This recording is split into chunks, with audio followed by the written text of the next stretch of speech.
जी नमस्कार दोस्तों, मैं हूं आशीष धनगर और आप देख रहे हैं आपका अपना चैनल द अहिल्या दस्तक।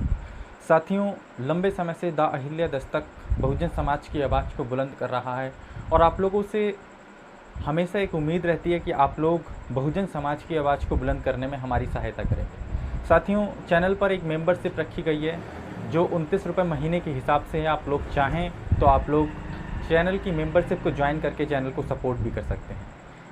साथियों, हम अब डायरेक्ट अपने मुद्दे पे आते हैं। दरअसल आज का मुद्दा जो है बहुत इम्पॉर्टेंट मुद्दा है, विशेषकर बहुजन समाज के लिए बड़ा ही महत्वपूर्ण विषय है।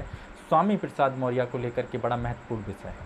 आप लोग तो बेहतर तरीके से जानते ही होंगे कि स्वामी प्रसाद मौर्य यूपी की राजनीति में अपने आप में एक अहम व्यक्ति हैं, फायर ब्रांड नेता हैं और बहुजन मिशन के नायक भी हैं। नायक मैं इसलिए कह रहा हूँ क्योंकि लंबे समय से बहुजन समाज की आवाज़ को बुलंद करने के लिए स्वामी प्रसाद मौर्य ने बहुत संघर्ष किया है। बाबा साहब के साथ भी काम किया, बहन कुमारी मायावती जी के भी साथ काम किया और शायद ही कोई ऐसा बहुजन नेता हो जिसके साथ में स्वामी प्रसाद मौर्य ने काम ना किया हो। शायद ऐसा कोई नहीं बचा। तमाम बहुजन नेताओं के साथ में स्वामी प्रसाद मौर्य ने काम किया। बहुजन समाज पार्टी में एक लंबा समय गुजारा। लंबे समय का मतलब बेहद लंबा समय गुजारा। 16, 17, 18 साल बहुजन समाज पार्टी में उन्होंने काम किया और एक कहीं ना कहीं बड़े बड़े पदों पे स्वामी प्रसाद मौर्य रहे। समाजवादी पार्टी में भी स्वामी प्रसाद मौर्य आए और राष्ट्रीय महासचिव के तौर पर काम किया। तमाम बड़े पदों पे रहे। स्वामी प्रसाद मौर्य MLC भी बनाए गए और सरकार में मंत्री भी रहे। तमाम बड़े पदों से होकर के स्वामी प्रसाद मौर्य गुजरे।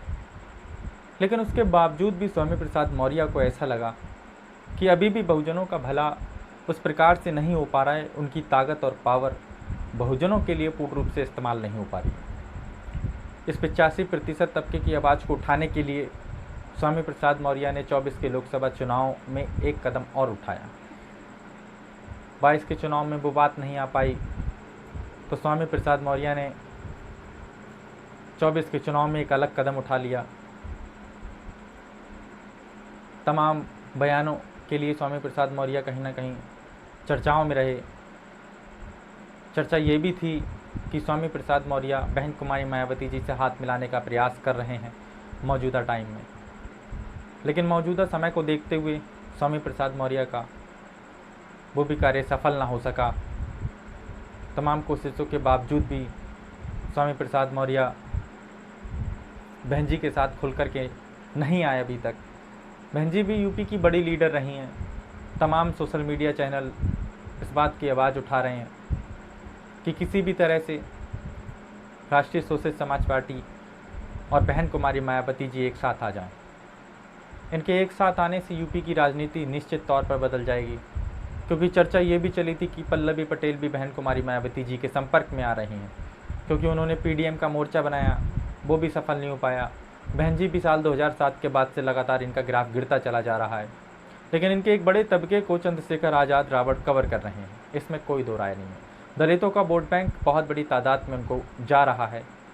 ऐसा महसूस हो रहा है कि क्योंकि साल 2007 से लगातार जिस प्रकार से बहन जी का वोट गिरता ही चला जा रहा है। बहन जी की यूपी में 24 के लोकसभा चुनाव में जिस प्रकार से एक भी सीट नहीं निकली, ये बात एक जाहिर बहुत कुछ करती है। आप लोग बेहतर तरीके से समझ रहे होंगे। और चंद्रशेखर रावण की नगीना से सीट निकल जाना और बहुत ही कम समय में इतना पॉपुलर युवा नेता बनना, ये तमाम चीज़ें एक नई दिशा में इशारा करती हैं। चंद्रशेखर रावण का ये कहना कि बहन जी ही हमारी लीडर है, कुछ समय पहले स्वामी प्रसाद मौर्य ने भी बहन जी के सम्मान में ये कहा था।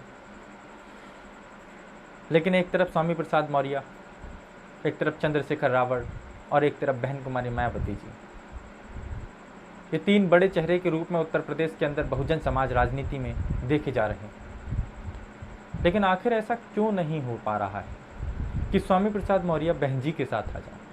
तमाम कार्यकर्ता इसी बात के लिए पुकार रहे हैं, इसी बात के लिए कोशिश कर रहे हैं, इसके लिए संघर्ष कर रहे हैं कि किसी भी तरह से स्वामी प्रसाद मौर्य बहन जी के साथ में आ जाए। आखिर बुराई क्या है? बहन जी अपनी कोर कमेटी में इस बात का फैसला क्यों नहीं लेते? सतीश मिश्रा जी इस बात का फैसला क्यों नहीं लेते? काफ़ी लोगों ने तो उन पर आरोप तक लगाए कि सतीश मिश्रा की वजह से ही तमाम बहुजन नेता पार्टी से बाहर निकाले गए और तमाम दिग्गज नेता पार्टी के अंदर नहीं आ पाए। आखिर स्वामी प्रसाद मौर्य बहुजन समाज पार्टी के साथ यदि आ जाते हैं तो शायद 27 के विधानसभा चुनाव में यूपी की राजनीति पूरी तरह से बदल सकती है, क्योंकि स्वामी प्रसाद मौर्य चुनाव लड़े 24 के लोकसभा चुनाव में और हासिल कुछ भी ना हो सका। यदि ऐसी ही स्थिति रही तो शायद ना तो स्वामी प्रसाद मौर्य को हासिल हो पाएगा कुछ और ना ही बहन जी को कुछ हासिल हो पा रहा है। अब जब कोई हासिल ही नहीं कर पा रहा है तो एक साथ एकजुट होने में बुराई क्या? साथियों, आप लोगों का क्या सोचना है कमेंट सेक्शन में अपनी राय ज़रूर लिखिएगा। मेरी तो कोशिश यही है कि यह आवाज़ ऊपर तक पहुँचे, क्योंकि बड़ा तबका अपने चैनल से भी जुड़ा हुआ है। दबा कुचला शोषित और वंचित समाज का एक बड़ा तबका द अहिल्या दस्तक को सपोर्ट करता है।